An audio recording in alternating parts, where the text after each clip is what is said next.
भारत एक कृषि प्रधान देश जिसकी 70% आबादी स्वयं को किसान बताती है।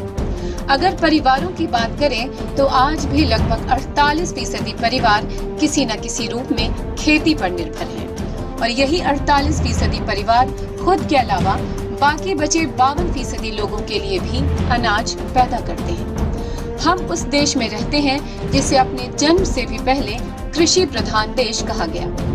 आजादी के 70 सालों बाद भी आज अगर हिंदुस्तान का किसान गरीबी की जंजीरों में जकड़ा है तो उसके लिए देश में राज करने वाली सरकारें और उन सरकारों के अधीनस्थ काम करने वाला वो प्रशासन जिम्मेदार है जिसने कभी किसान को अन्नदाता माना ही नहीं। अन्नदाता नाम तो सिर्फ चुनावी जुमला और भुखमरी के वक्त ही याद आता है और उसी का नतीजा है कि आज कोई भी किसान का बेटा खेती नहीं करना चाहता और किसान भी अपने बेटे को 2 जून की रोटी के जुगाड़ के लिए नौकरी करवाना पसंद करता है। हिंदुस्तान का ज्यादातर किसान आज भी अपनी खेती की अच्छी पैदावार के लिए मौसम के ऊपर निर्भर रहता है और अगर मौसम की मार से वो बच भी गया तो मंडी के दलालों से बचना तो लगभग नामुमकिन सा हो जाता है।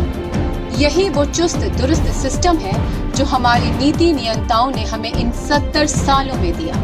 हमारे देश में अनाज की पैदावार से उसके रखरखाव के कितने उम्दा इंतजामात हैं, चलिए आपको उसका नजारा भी दिखा देते हैं। यह कृषि प्रधान देश के उसी अन्नदाता की मेहनत का नजारा है जिसे आप अंदाजा लगा सकते हैं कि क्यों किसान अपने बेटे को खेती से दूर करता चला जा रहा है। ये नजारा है औराई भदोई के FCI गोदाम उगापुर का, जहां अनाज पैदा करने के बाद अपना नंबर लगाने के लिए किसान इन गोदामों के चक्कर काटते रहते हैं। जब कहीं कुछ ले देकर बड़ी मशक्कत से नंबर आता है तो किसान के खून पसीने से पैदा की गई उस कमाई को किस हालत में रखा जाता है, इन दृश्यों से आप सहज ही अंदाजा लगा सकते हैं।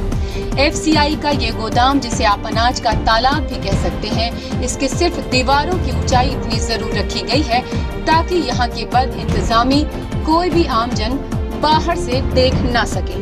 मगर जब हमारे संवाददाता ने अंदर का दृश्य अपने कैमरे में कैद किया तो वो सत्तासीनों की आंखें खोलने के लिए भले ही पर्याप्त ना हो, मगर आमजन भी इससे समझ सकता है कि आखिर क्यों किसान बिचौलियों के हाथ औने पौने दाम पर अपना अनाज बेचने को मजबूर हो जाता है। आपने कहा सर कि ये कल की छल्ली लगाई गई है, ये आपको कल की सिलाई मालूम होती है सर? बोरे की दशा तो देखिए, एक पर एक सटा हुआ है। ये कल की सिलाई मालूम पड़ती है सर। जरा कैमरे पर आइए। आप कौन से पद पर हैं सर? आपका नाम क्या है? सर आपका नाम क्या है? एक मिनट सर, आपका नाम? आपने कहा सर ने नहीं कहा, आपने कहा आपका नाम क्या है? ठीक है, आपने फिर बीच में आया, आपने कहा कि कल की छल्ली है।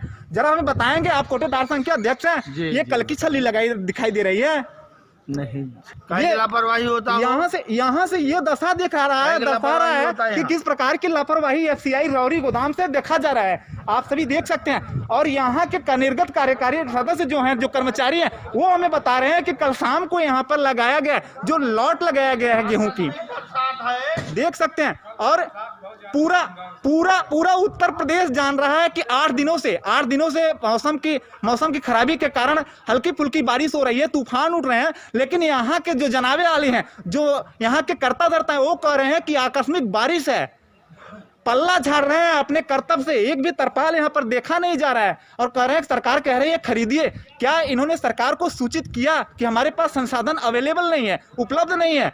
ये एक प्रकार से निकम्मापन और गैर जिम्मेदाराना तरीके से यहाँ पर देख सकते हैं किस प्रकार से लोगों का भरण पोषण करने के लिए, गरीब किसान परिवार का भरण पोषण करने के लिए भारत सरकार द्वारा जो गल्ले की खरीदारी हो रही है, उसके साथ किस तरीके से सौतेला व्यवहार किया जा रहा है।